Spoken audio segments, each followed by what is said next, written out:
Lo que vamos a estudiar es algo que tiene que ver con Eretz Israel, con la tierra de Israel.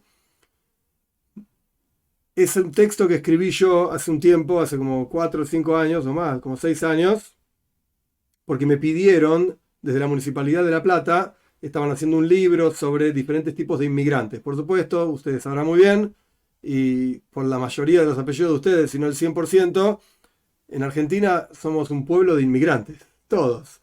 O viniste de España, o viniste de Italia, o viniste de Polonia, o viniste de Rusia, o viniste de Siria. No existe, digamos, el argentino, como que decís, el criollo que estaba acá cuando llegó, qué sé yo, quién llegó primero. No me acuerdo ya. No existe eso. Somos todos inmigrantes. Entonces, de una manera u otra, todos tenemos vínculos, de vuelta, de una manera u otra, más fuertes o menos fuertes, con cosas que están fuera de nuestro país, Argentina. Y con esto, yo soy argentino, nací en Villa Crespo, en Villa Crespo, ahí en Capital. Con esto no estoy negando de mi argentinidad, para nada. Como hablo y como me conduzco y soy un argentino más, está todo bien. Ningún problema y lo aprecio muchísimo y ganamos 3 mundiales y está todo bien, ningún problema. Pero claramente tenemos vínculos de vuelta, todos, con algo que está fuera de la Argentina. Y la gran pregunta que a mí me surgió cuando me pidieron que escriba, la gran pregunta que me surgió es, ok, yo reconozco que tengo vínculos con cosas que están fuera de mi país, Argentina, pero ¿con qué tengo vínculos? ¿Dónde tengo esos vínculos? ¿A dónde apuntan esos vínculos? Originalmente me pidieron que escriba sobre los lugares donde, por supuesto que de una manera u otra, yo particularmente no soy inmigrante, yo nací en Argentina, pero de una manera u otra, no sé, mi padre, ahora vamos a estudiar, pero mis padres, mis abuelos, alguno aterrizó en la Argentina y bueno, acá estoy yo. Entonces me pidieron que escriba del lugar de donde venían mis, digamos, antepasados o lo que sea. En mi caso particular, mi mamá misma nació en Ucrania, que ahora están pasando un momento difícil y qué sé yo, en Dnipropetrovsk, y ella inmigró a la Argentina. Que la historia entera no importa ahora, pero justo en mi caso particular, digamos que yo sería como primera generación argentina del lado de mi mamá. Del lado de mi papá, yo sería segunda generación, porque mi abuelo, Miseide, es el que vino y él no sabía ni de dónde, porque yo cuando tenía 3 años, él decía Mogilev, yo qué sé, es un área enorme. Pero bueno, mi papá nació en Argentina, en Tucumán, y yo nací en Capital. Quiere decir que de una manera u otra, y lo digo entre comillas de vuelta, yo también soy como inmigrante, como que vengo de afuera. Y de vuelta, la gran pregunta es, ¿y de dónde venís? Y no solamente de dónde venís, ¿a dónde vas? ¿A dónde apuntás? ¿Cuál es tu raíz? Esta fue, digamos, la pregunta que me pidieron que escriba sobre eso un artículo para un libro que se imprimió después acá en la Municipalidad de La Plata hace años ya. Entonces vamos a estudiar este texto que yo escribí, que, como dije antes, no tengan miedo de preguntar, no tengan miedo de cuestionar, está todo bien, es un texto que escribí yo. Yo soy Dios y soy el que sé todo. No, no, no. Este fue mi sentimiento cuando me pidieron a mí que escriba de cuál es mi tierra, que al final el título era ese, mi tierra.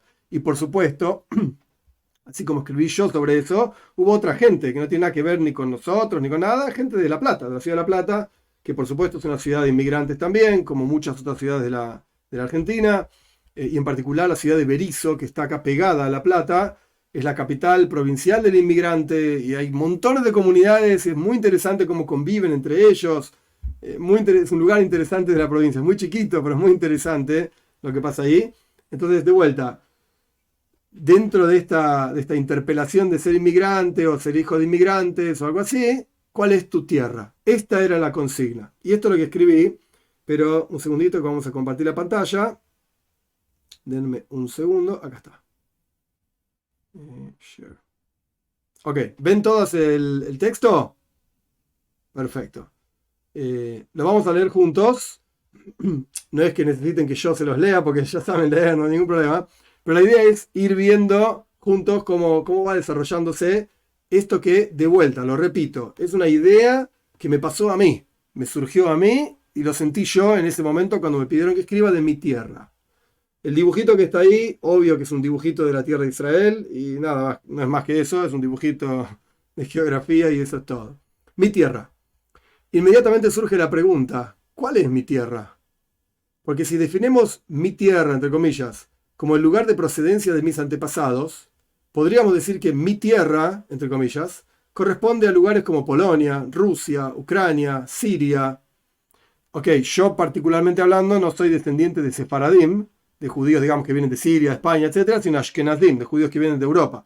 Pero yo quería hacerlo como más amplio. Ok, ponele, hay gente que puede decir tranquilamente, mi tierra es Siria, mi tierra es, yo qué sé, Arabia, España, bueno. Pero si definimos mi tierra como el verdadero lugar de pertenencia de un pueblo, que al fin y al cabo esto es una tierra, y todo pueblo está ligado a una tierra, y esto lo vamos a ver en un minutito, entonces la tierra del pueblo judío es la tierra de Israel. Esa es mi tierra. Ahora, yo, Tubia, ¿nací en la tierra de Israel? No. ¿Viví en la tierra de Israel? No. Pasé una sola vez en mi vida, tuve el gran zhus, el gran mérito de estar una semana en la tierra de Israel y fue un viaje súper relámpago. Salimos de La Plata el domingo y el viernes ya estábamos de vuelta en La Plata, después de hacer toda una recorrida a Londres, Israel, España. Un viaje enorme, muy rápido. Y era, como dicen en inglés, take it or leave it. Tómalo o déjalo. ¿Venís o no venís? Bueno, sí, voy. Entonces no es que yo tengo, digamos, vivencias profundas en la tierra de Israel. No, esa es la realidad. Entonces es mi tierra, como quien dice, ay, porque yo viví tal experiencia. Y no. Para explicar esta idea de por qué yo digo que mi tierra al final es la tierra de Israel, debemos entender, al menos en parte, la historia del pueblo judío y su misión en la tierra. ¿Qué hacemos acá, como Yehudim, como judíos? El pueblo judío nace con el patriarca Abraham. Paréntesis, esto es súper discutible en términos de legal. Alajá, que alajá significa la ley judía. Podemos discutir si el primer judío fue Abraham, no fue Abraham.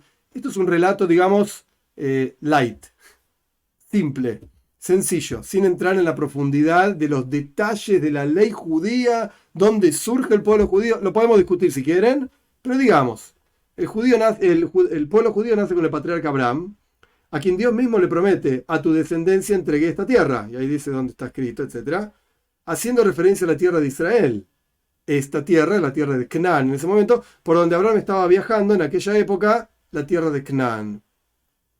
Luego, la misma promesa divina es hecha a Yitzhak, el hijo de Abraham, en tal lugar, en la Torá, y a Jacob, su nieto, en tal otro lugar en la Torá.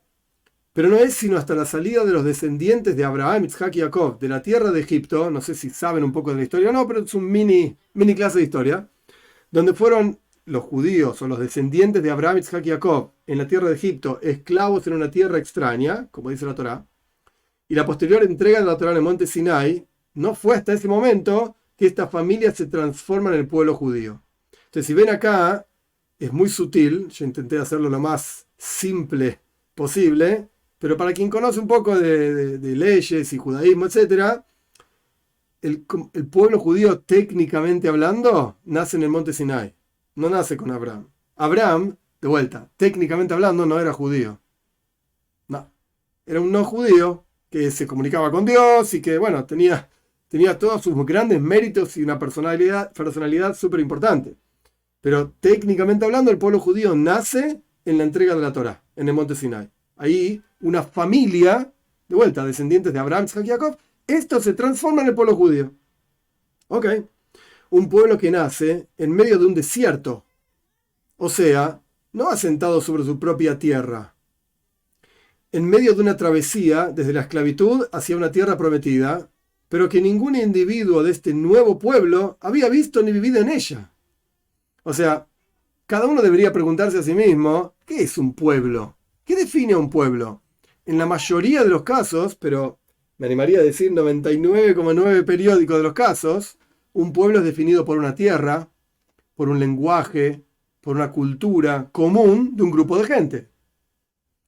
Pero nosotros como judíos no somos definidos ni por una tierra, ni por un lenguaje, ni por una cultura común, para nada. Los sefaradim comen quipes y los ashkenazim comen varéniques. Entonces, si vos me vas a decir que somos un mismo pueblo, perdón, el sefaradí no come pescado y el ashkenazí vive comiendo pescado y el gefilte fish. Entonces no somos un pueblo, pero en realidad sí somos. Porque al final, tanto el sefaradí como el ashkenazí somos judíos. Y a mí, ¿qué me importa lo que comes? ¿Te gusta comer picante? Come picante. ¿No te gusta comer picante? No comas picante. ¿Vivís comiendo cebolla y papa como el ashkenazí? Bien. ¿Vivís comiendo comida rica como el sefaradí? Ok, también está bien. Pero somos un pueblo, entonces la comida no nos define. Y, de vuelta, volviendo al texto este, no nacimos como pueblo en una tierra nuestra que podamos decir que la tierra nos define. Bueno, porque vivimos todos, qué sé yo, todos los ingleses, por ejemplo, no es así 100%, pero ponele, todos los ingleses vienen de Inglaterra, ok, una isla ahí en el norte de Europa, y bueno, los que nacieron ahí tienen toda una cosa que son ingleses. Bueno, nosotros no nacimos en nuestra tierra, como pueblo. De vuelta, un pueblo que nace en medio de un desierto, o sea, no asentado sobre su propia tierra, en medio de una travesía desde la esclavitud hacia una tierra prometida, pero que ningún individuo de este nuevo pueblo había visto ni vivido en ella. ¿Qué tierra es?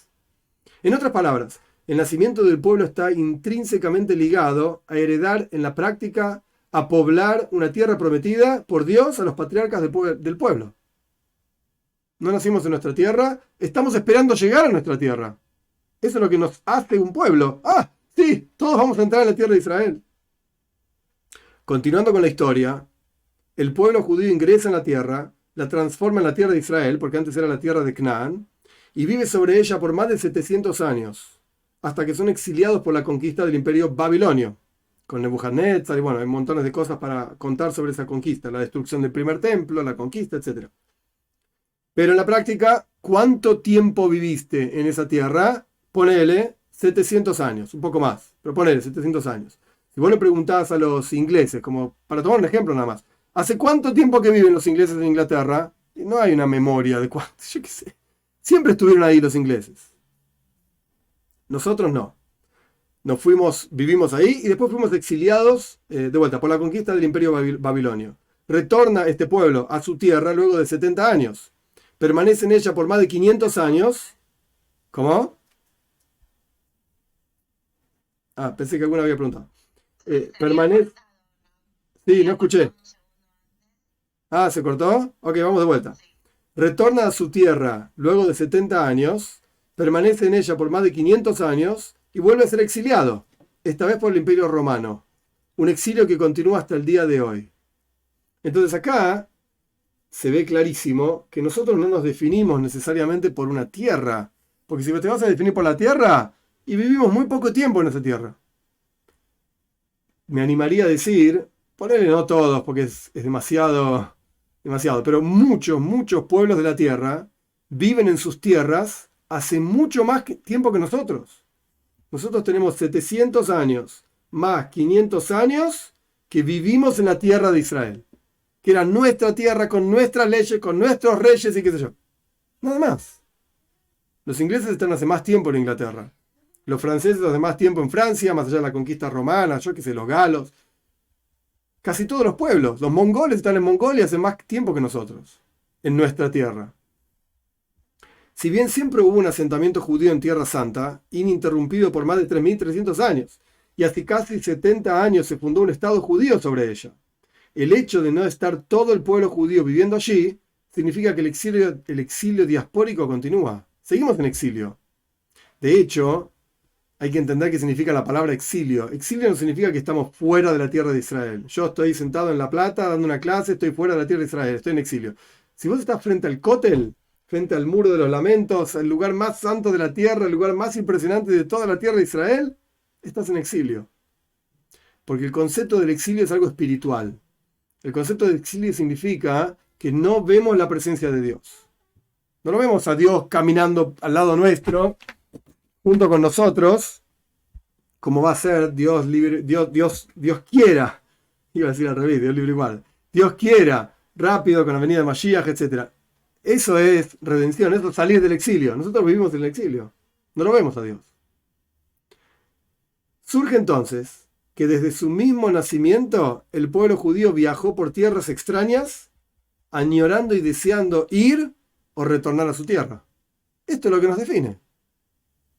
Nacimos queriendo ir a nuestra tierra y hasta el día de hoy, fuera de nuestra tierra, queremos ir a nuestra tierra. Esta es la raíz, a mi parecer, del paradigma del pueblo judío que se expresó a lo largo de su existencia sobre la tierra. todo el mundo entero. Un pueblo con una tierra concreta, es la tierra de Israel. ¿Qué te pasa? No hay ninguna otra. Pero que, por una u otra razón, no vives sobre ella. No estamos en la tierra de Israel. Por lo menos nosotros que estamos acá en esta clase. Pero es nuestra tierra. Pero no estamos ahí. Pero es nuestra. Una tierra que no solamente es un territorio definido en la Biblia misma, en tal lugar, sino que tiene una característica única.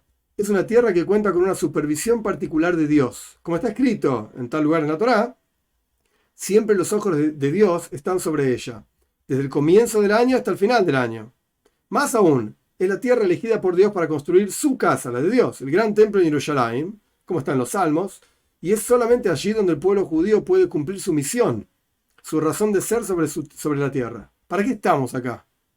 El mejor lugar, el único lugar, subrayo, súper subrayado con negrita, redondito, el único lugar en toda la tierra, o ponele en todo el universo, Marte, Júpiter y todos los planetas que andan dando vueltas por todos lados, el único lugar en la tierra donde nosotros como pueblo judío podemos realmente florecer, crecer, desarrollarnos y entregar el máximo potencial es solamente la tierra de Israel. No hay otro lugar. Solamente ahí. Ay, pero yo estoy sentado acá y entre comillas digo, y no la paso tan mal, y puedo dar clases, y nadie me molesta, y puedo ser judío y hacer lo que quiera. Sí, pero llegar a la plenitud de tu misión como judío, solamente en la tierra de Israel. La misión del pueblo judío consiste en la observancia de una serie de preceptos, mitzvot, entregados por Dios en el monte Sinai, que es lo que esa entrega hace al pueblo, como dijimos antes. Muchos de esos preceptos solo pueden cumplirse en la tierra de Israel. Con lo que si el pueblo judío no se encuentra allí, junto con otras condiciones que escapan a este texto, montones de cuestiones, que haya un rey, que haya sacerdote, que haya un templo, ok, hay otras condiciones, es verdad. Pero si no estamos en la tierra de Israel, simplemente no puede llegar, somos un pueblo que no puede llegar a la plenitud de su propia razón de ser. Naciste, dicho de otra manera, naciste para cumplir mitzvot. Ah, ok, ponele, el Talmud dice, yo fui creado para servir a mi creador.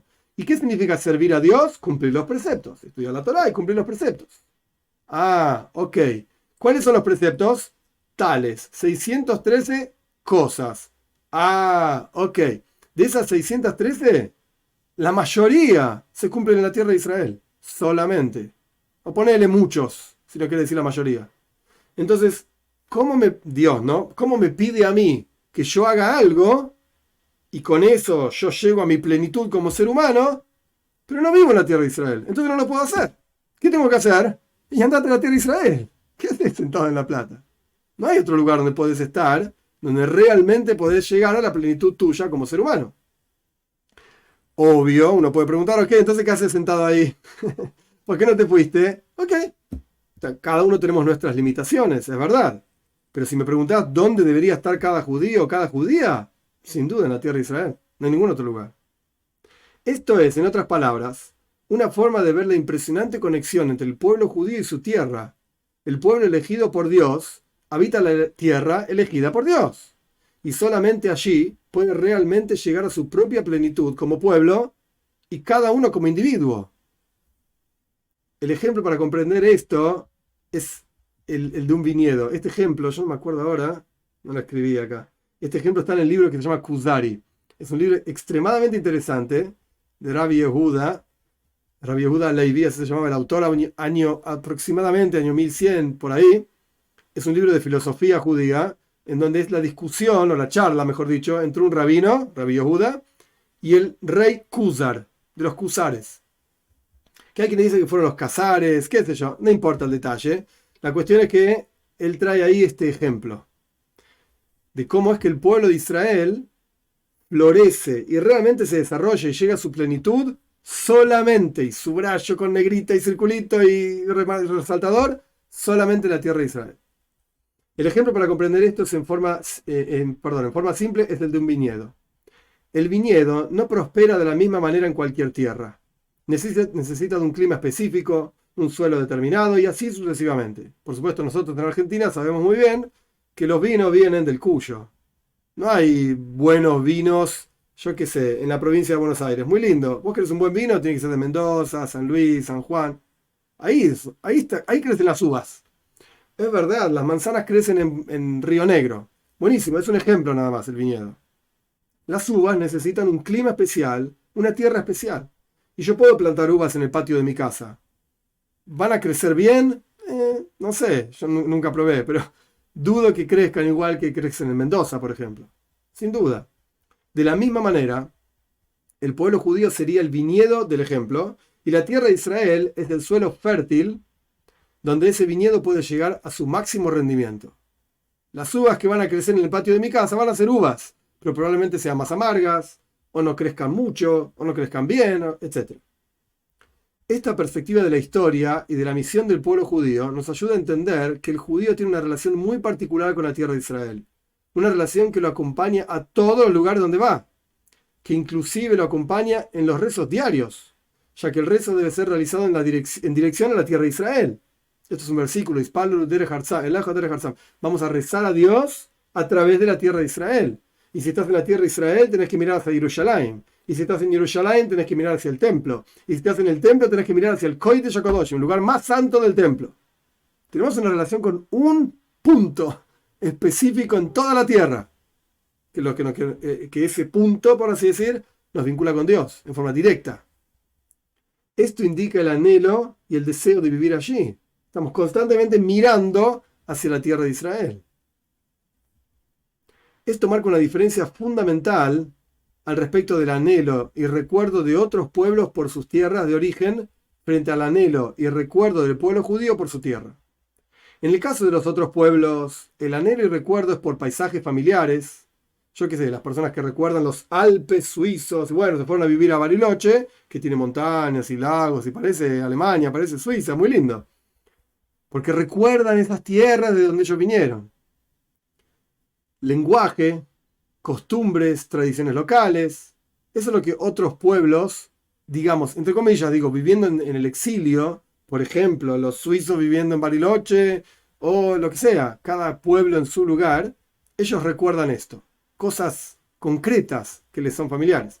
Pero en ningún momento el paisaje, el lenguaje, las costumbres y tradiciones hacen a la plenitud del pueblo o del individuo. Una persona que nació en Suiza y recuerda los Alpes, hermosos Alpes, yo nunca los vi, pero las fotos son muy lindas, de los Alpes suizos, y vive en Bariloche porque hay montañas y lagos y nieve y parece muy parecido, esa persona no le falta nada a su vida viviendo en Bariloche. Recuerda los Alpes, recuerda las montañas, recuerda la nieve, recuerda los olores, pero no le falta nada. Y si dentro de su casa hablan no sé si hablan francés, en suizo, alemán, no sé qué hablan, pero si dentro de su casa se habla ese lenguaje, no va a tener ningún problema. No le falta nada. ¿Puede ser ingeniero? Sí, puede ser ingeniero. ¿Puede ser médico? Sí, puede ser médico. Puede hacer todo lo que quiera con su vida. Puede casarse, tener una familia. No le falta nada por no vivir en Suiza.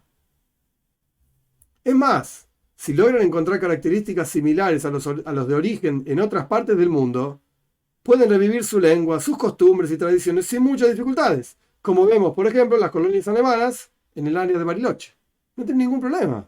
En muchos casos hablan alemán y tienen las mismas costumbres y comen las mismas comidas que comían en su lugar de origen. ¿Por qué no se fueron de vuelta a su lugar de origen? Por montones de razones. Que la familia, que el trabajo, que a veces el lugar de origen era hostil o lo que sea. Se quedaron donde están y están muy bien. No les falta nada. Diferente es el caso del pueblo judío. No hay otra tierra que pueda reemplazar o aún simularse la tierra de Israel por su carácter de tierra prometida y elegida por Dios. No hay nada que puedas hacer. Al judío que no está en la tierra de Israel le falta algo. De vuelta, no puede llegar a su plenitud espiritual. ¿Yo puedo ser ingeniero? Sí, andar a la facultad y estudiar. ¿Puedo ser médico? Sí. ¿Puedo hacer una familia? Sí. Es verdad, puedo hacer cualquier cosa que hace cualquier otro ser humano en cualquier parte del mundo. No tengo ningún problema y no importa dónde vivo. Pero ¿puedo llegar a la plenitud espiritual que Dios planeó para mí como judío? No. ¿Y por qué no? Y porque hay preceptos que no puedo cumplir, que solamente se pueden cumplir si estamos todos viviendo en la tierra de Israel. Entonces hay algo que falla en todo esto. Espiritualmente, si yo soy como la uva, solamente puedo crecer a pleno en la tierra de Israel, que es el lugar más apropiado, mejor, digamos, para que crezcan esas uvas, entre comillas, que son los judíos. Sin embargo, cuando el judío se asimila y busca asemejarse al entorno donde vive, se olvida de esta profunda relación con su tierra y confunde sus propias costumbres y anhelo por retornar a esa tierra y las cambia parcialmente y a veces por completo por costumbres locales. Entonces nosotros, por ejemplo, hablamos castellano, estamos en Argentina y hablamos de una forma muy particular. En otros países hablan diferente, el mismo lenguaje. Ok, a kilómetros uno se da cuenta que este tipo es argentino, lo escuchás en los aeropuertos gritando, ese es un argentino, ahí va un argentino, en Argentina, etc. O tenemos costumbres nuestras propias de diferentes formas. Y a veces nos parece que esas costumbres son, repito, nuestras. Realmente yo soy eso. Pero ahí es donde uno tiene que preguntarse a sí mismo, bueno, ¿qué soy yo? Hay muchos que preguntan, ¿vos sos judío o argentino? No entendiste nada. Son las dos cosas. Soy argentino porque nací en Argentina y me escuchás hablar 2 minutos, te das cuenta, o menos de 2 minutos, te das cuenta que soy argentino, hasta los huesos, y soy judío, porque no tiene nada que ver una cosa con la otra. Uno tiene que ver con el lugar, la tierra donde naciste, y montones de costumbres, como hablas, el fútbol, o lo que sea, las empanadas, etcétera, el 25 de mayo, tiene que ver con el lugar donde naciste. Y otro tiene que ver con tu relación con Dios, que no tiene nada que ver con el lugar donde naciste. Vos te puedes relacionar con Dios en esta tierra, en la otra tierra, o en donde sea que estás. No importa, es independiente de eso.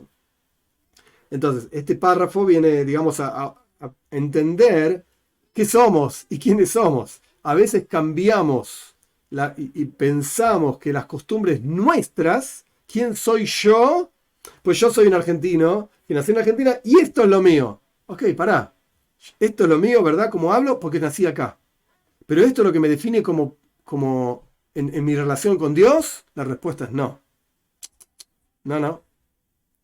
Entonces adquiere el judío costumbres ajenas a su esencia.